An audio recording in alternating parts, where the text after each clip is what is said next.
والمشهد مهيب ورب الكعبة، والنار تحت الصراط عمالة تصفر وتزمجر.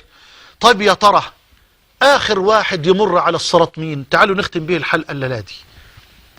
آخر واحد يمر على الصراط، والحديث في صحيح مسلم من حديث عبد الله بن مسعود رضي الله عنه أن الحبيب صلى الله عليه وآله وسلم قال: آخر رجل يدخل الجنة يمشي على الصراط مرة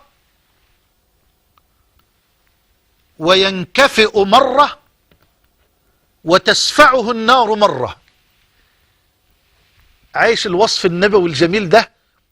آخر واحد هيدخل الجنة، آخر واحد في الأمة، ماشي على الصراط، يمشي شوية وينكفئ يقع شوية، سبحان الله، والنار تطوله شوية تالتة، يمشي مرة وينكفئ مرة وتسفعه النار مرة.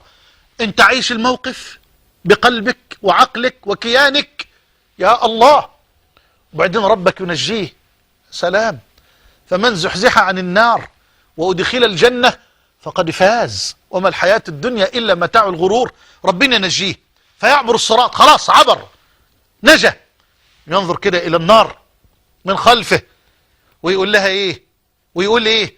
قل تبارك الذي نجاني منك، الحمد لله الذي أعطاني ما لم يعط أحدا من الأولين والآخرين من خلقه. والمسكين آخر واحد، لا إله، بس فوز عظيم. فمن زحزح عن النار وأدخل الجنة فقد فاز، فوز عظيم ورب الكعبة. هو ده الفوز الحقيقي، سبحان الله. اسمع بقى كده، النبي عليه الصلاة والسلام يقول فترفع له شجرة. الله، شجرة بقى، مش من غرسك انت ولا من غرس البلدية، لا لا لا لا لا، من غرس رب البرية. يا الله يا الله. عشان ما تسرحش، ما فيش شجرة في الجنة إلا وساقها من الذهب الخالص. وضع تاني، النبي عليه الصلاة والسلام يقول يمشي الراكب في ظل شجرة في الجنة. الراكب مش واحد ماشي، لا، راكب بيجري على فرس بيجري، يمشي في ظلها 100 عام. اقرأوا إن شئتم قوله تعالى: وظل أيوة ممدود، وظل ممدود. سبحان العزيز الودود، سبحان الغفور الودود سبحانه وتعالى. اسمع، بقول فترفع له شجرة. هذا هو كان لسه هناك بتعطرس على الصراط، بلغتنا يعني بلهجتنا بتعطرس على الصراط، وربنا اللي نجاه جل في علاه. فيعدن ربنا يرفع له شجرة، فهم العبد يسكت كده، وبعدين يطمع بقى في كرم الملك، في كرم الكريم، فيقول يا رب، يقول اللهم أدنني، يعني قربني يا رب من هذه الشجرة لأستظل بظلها ولأشرب من مائها. فرب العزة يقول له، يكلمه، يا الله يكلمه، يقول له: عبدي لو أعطيتكها تسألني غيرها؟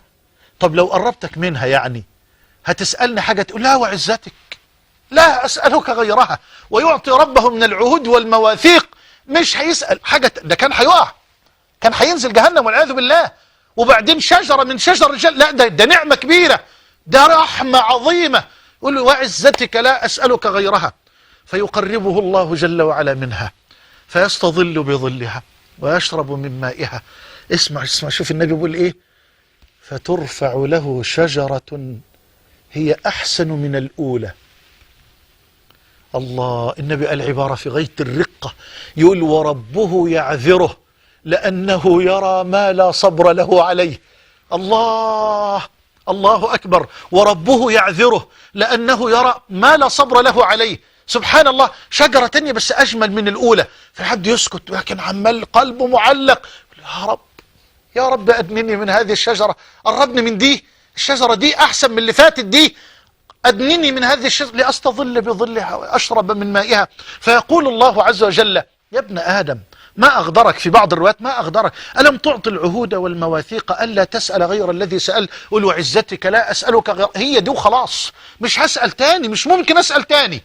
فيقربه الله عز وجل منها فيستظل بظلها ويشرب من مائها. اسمع التالتة دي، النبي عليه الصلاة والسلام يقول: فترفع له شجرة عند باب الجنة. يا خبر أبيض، عند باب الجنة ده وضع تاني بقى.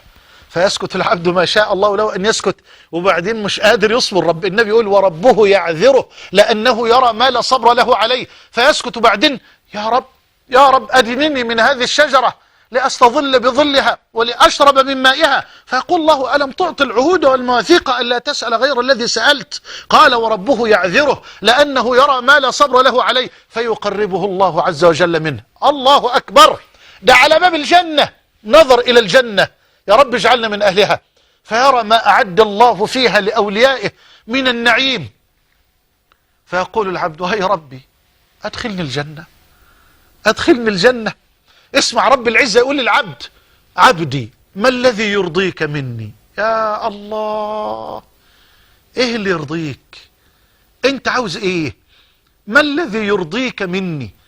أترضى أن تكون لك الدنيا ومثلها معها؟ تحب يكون ملكك في الجنة زي ملك الدنيا ومثلها معها؟ فيقوم العبد يقول له أتستهزئ مني وأنت رب العالمين؟ يا الله، أتستهزئ مني وأنت رب العالمين؟ الراجل هيقع في جهنم والعياذ بالله. وبعدين ربنا يقول له أترضى أن تكون لك الدنيا ومثلها معها؟ يقول له أتستهزئ مني وأنت رب العالمين. ضحك عبد الله بن مسعود رضي الله عنه، وأنا كذلك أمتثل وأستن بابن مسعود وبسيدنا رسول الله صلى الله عليه وسلم. ضحك عبد الله بن مسعود ثم قال لأصحابه لما تسألوني مما أضحك؟ قالوا مما تضحك يا ابن مسعود؟ قال أضحك لضحك رسول الله صلى الله عليه وآله وسلم، فلقد ضحك رسول الله وقال لأصحابه أتدرون مما أضحك؟ قالوا الله ورسوله أعلم. قال أضحك من ضحك رب العزة من عبده. يا الله، أضحك لضحك رب العزة من عبده. إذا قال العبد أتستهزئ مني وأنت رب العالمين؟ قال فيضحك رب العزة من عبده ويقول له أنا لا أستهزئ منك ولكني على ما أشاء قادر.